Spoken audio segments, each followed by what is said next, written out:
السلام علیکم دوستو، میرا نام ہے اسیب شفقت اور آپ دیکھ رہے ہیں ہنسی ٹی وی۔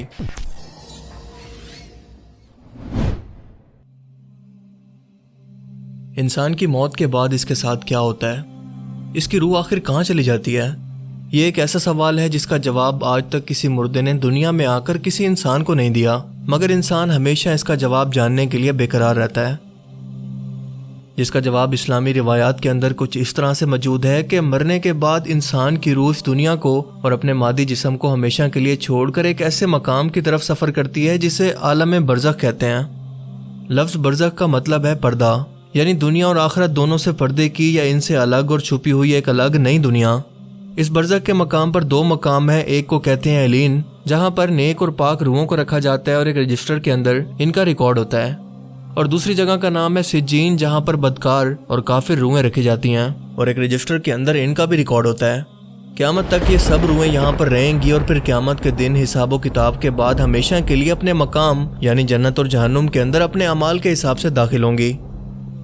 یہ عالم برزخ کی زندگی کیسی ہے، یہاں پر لوگ کیسے رہتے ہیں، کیا کھاتے پیتے ہیں، کیا دنیا کے معاملات کے بارے میں بھی کچھ جان پاتے ہیں، یا دنیا میں موجود اپنے رشتہ داروں کو بھی یہ کیا کبھی یاد کرتے ہیں؟ یہ بہت ہی اہم سوال ہیں جو کہ اس روحانی دنیا کے متعلق سن کر ہر انسان کے ذہن میں پیدا ہوتے ہیں، مگر آج کی اس ویڈیو میں ہم انہی اہم ترین سوالوں کا جواب اسلامی روایت کی روشنی میں جاننے کی کوشش کریں گے کہ کیا مردے مرنے کے بعد بھی اپنے دنیا میں موجود رشتہ داروں کو یاد کرتے ہیں یا ان کے لیے دعا کر سکتے ہیں؟ کیا ایک دوسرے کی رشتہ دار روحیں عالم برزخ کے اندر ایک دوسرے سے ملتی ہیں؟ اگر ملتی ہیں تو کیا باتیں کرتی ہیں؟ کیا یہ روحیں خواب میں آ کر اپنے رشتہ داروں کو اپنا حال بیان کر سکتی ہیں؟ یا یہ مر چکے لوگ دنیا میں کبھی اپنی روح کے ساتھ واپس آ سکتے ہیں؟ کیا آپ کبھی اپنے پیاروں کو جو کہ اس دنیا کو چھوڑ کر جا چکے ہیں، کیا کبھی ان سے مل پائیں گے؟ آئیے جانتے ہیں۔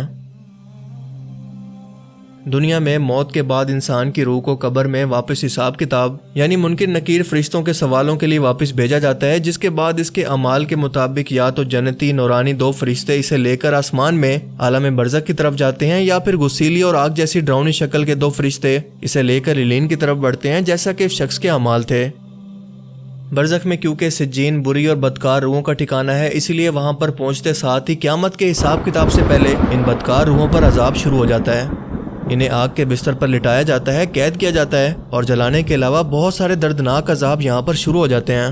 اس کے ساتھ ساتھ اس جہنمی روح کو ایک کھڑکی سے اپنا جہنمی مقام جہاں پر اس نے ہمیشہ رہنا ہے وہ بھی دکھایا جاتا ہے کہ تم یہاں پر ہمیشہ رہنے والی ہو،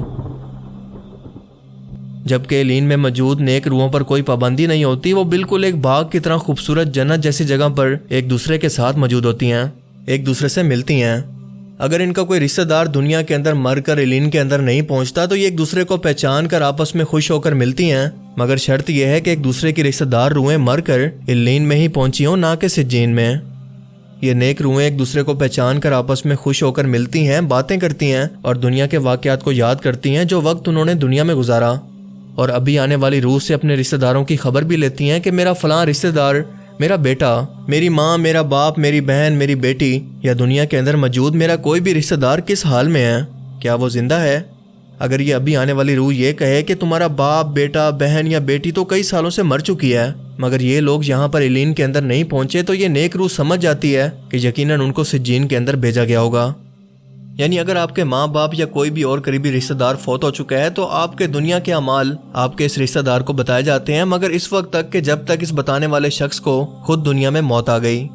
یعنی اپنی موت سے پہلے جو کچھ بھی اس نئی آنے والی روح نے دنیا کے اندر آپ کے رشتہ داروں کے بارے میں دیکھا ہے وہ یہاں پر آ کر دنیا کے حالات بیان کرتی ہے۔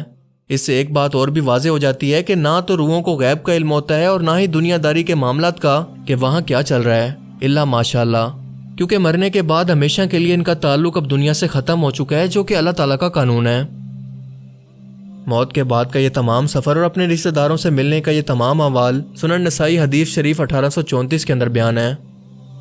اب اکثر ہم دیکھتے ہیں کہ کئی بار ہمارے مردہ رشتہ دار ہمارے خوابوں میں آ کر اپنے حال یا کسی اور چیز کی خبر دیتے ہیں، جو کہ کئی اسلامی واقعات سے بھی ثابت ہے۔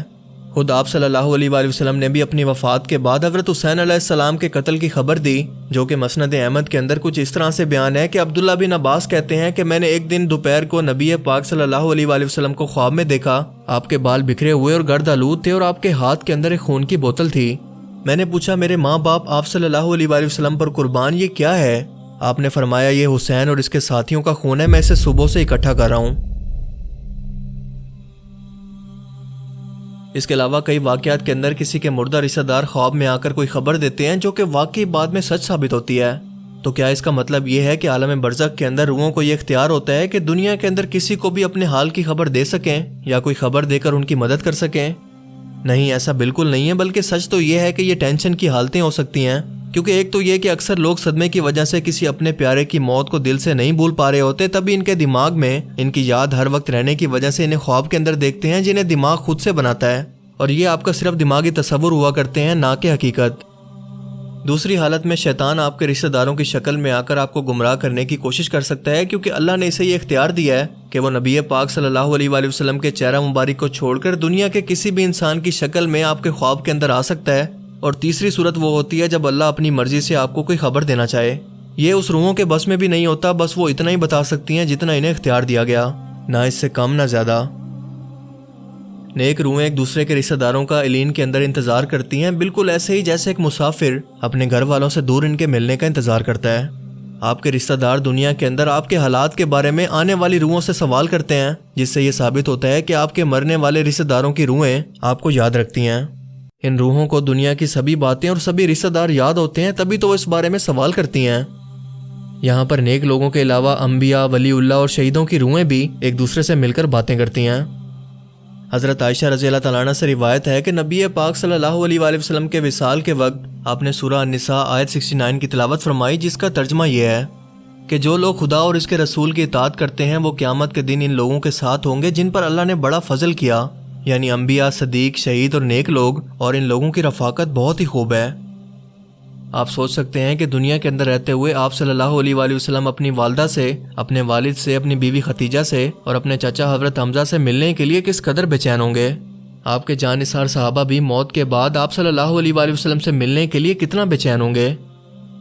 آپ صلی اللہ علیہ وآلہ وسلم نے اپنی وفات سے پہلے اپنی بیٹی حضرت فاطمہ کو بتایا تھا کہ میری وفات کے بعد سب سے پہلے تم مجھ سے ملاقات کرو گی، اور ایسا ہی ہوا، اور پورے 4 یا 6 مہینے کے بعد آپ صلی اللہ علیہ وآلہ وسلم کے گھر والوں میں سب سے پہلے حضرت فاطمہ رضی اللہ تعالیٰ عنہ کا انتقال ہوا۔ عالم برزخ میں نیک روحوں کو آپ کا یا ان کا خود کا صدقہ جاریہ، مثلا نیک اولاد یا کسی مال کو ایسی جگہ پر خرچ کرنا جو کہ پوری انسانیت کا بھلا کر رہا ہو، اور ساتھ ساتھ اصحال ثواب، ہدیہ اور تحفہ کی صورت میں ان تک پہنچایا جاتا ہے، مگر اس کی صورت کیا ہوتی ہے، انہیں اس کا کیا فائدہ ہوتا ہے، یہ ہمیں معلوم نہیں۔ بس یہ پتہ ہے کہ بھیجنے والے کا نام اس روح کو بتایا جاتا ہے کہ کس نے اسے بھیجا اور کس صورت میں، جس کے بعد اس روح کو کیا نعمت ملتی ہے اور اس کے درجے کیسے بلند ہوتے ہیں، ہمیں اس بارے میں کچھ نہیں پتا۔ اللہ تعالیٰ سے دعا ہے کہ وہ ہمیں بھی ایسے ہی نیک لوگوں میں شامل فرمائے، ایسے لوگوں میں جن سے اللہ اور اس کا رسول راضی ہوئے، اور ہمیں بھی اپنے پیارے نبی صلی اللہ علیہ وآلہ وسلم کی زیارت اور ملاقات نصیب کرے اور جہنم کے عذاب سے بچائے۔ اللہ تعالیٰ ہمیں سمجھنے کی اور نیک عمل کرنے کی توفیق عطا فرمائے، آمین۔